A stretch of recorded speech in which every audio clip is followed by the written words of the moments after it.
Hello, this is Zero Entry, and this is an addendum to episode 1. I'm doing this addendum in response to a whole bunch of information brought forward to me by viewers.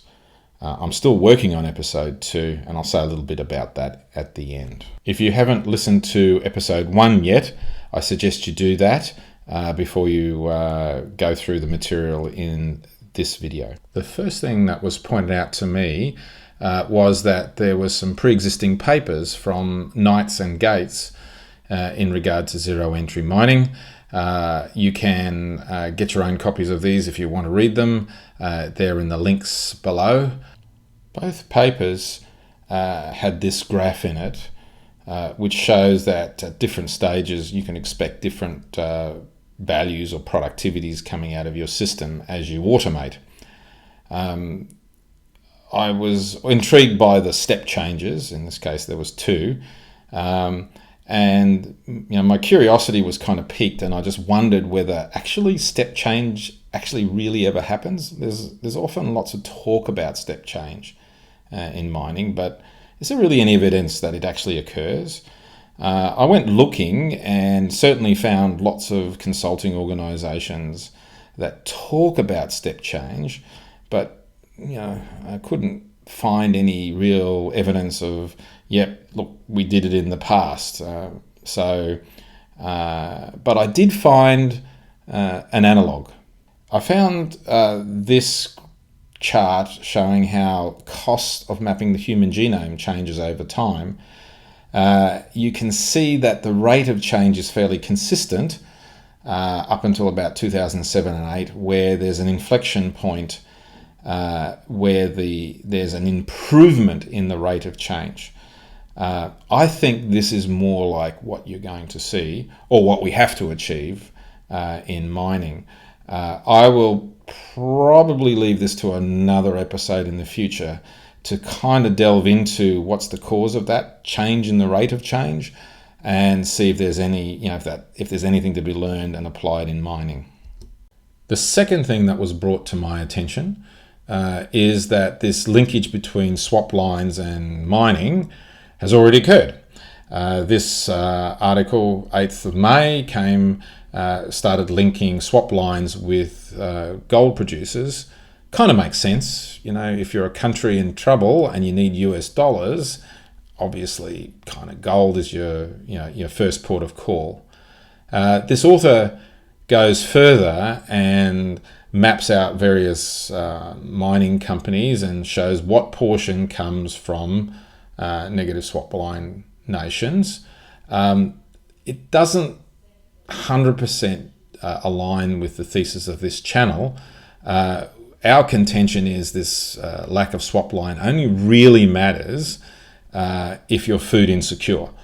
And so it would be our view that you would have to refine this analysis further by moving the country's production into green if there's food security as well.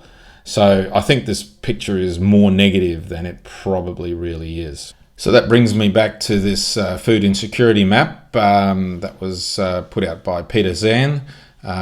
I'll have the links below again. But the basic makeup of this is that if you're in the greens, kind of feed yourself. If you've got circles around you, you can get the US dollars via swap lines to feed yourself. So if you're green or have a circle, you're kind of okay, at least in the short term. If you're in the yellows to oranges to reds, there's some issues. But what's been brought to my attention is Sri Lanka. Sri Lanka, you can see, is in the orange category, which is 25 to 50% of its calories imported. And it started back in April. We can see this article where it's asking for $1.4 billion swap lines with India and China, which kind of doesn't make sense because neither India or China can print US dollars. So, yeah, I don't know why it's a swap line. Then in June, they're asking for sort of debt restructuring, which is kind of forgiveness. Please don't make us pay just yet. Then in early July, they actually do go to the US government and ask for a repo facility. Again, by the way, a repo facility between nation states is a swap line. That's kind of the definition.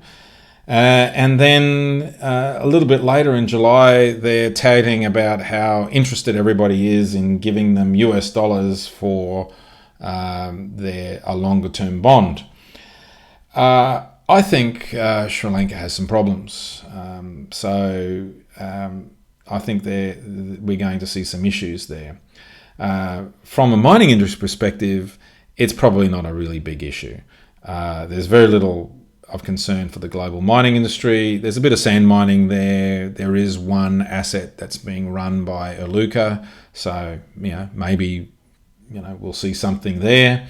There's a bunch of apparently good graphite deposits. They will, getting them into production will therefore probably be delayed. They also have lots of gem mining, so perhaps as an act of desperation, we might see a whole bunch of gems dumped on the market. But anyway, at least to my eyes, things are not looking good for Sri Lanka.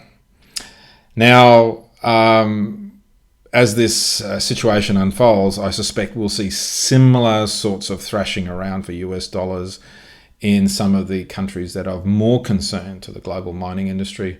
But we'll just have to keep watching and see what happens.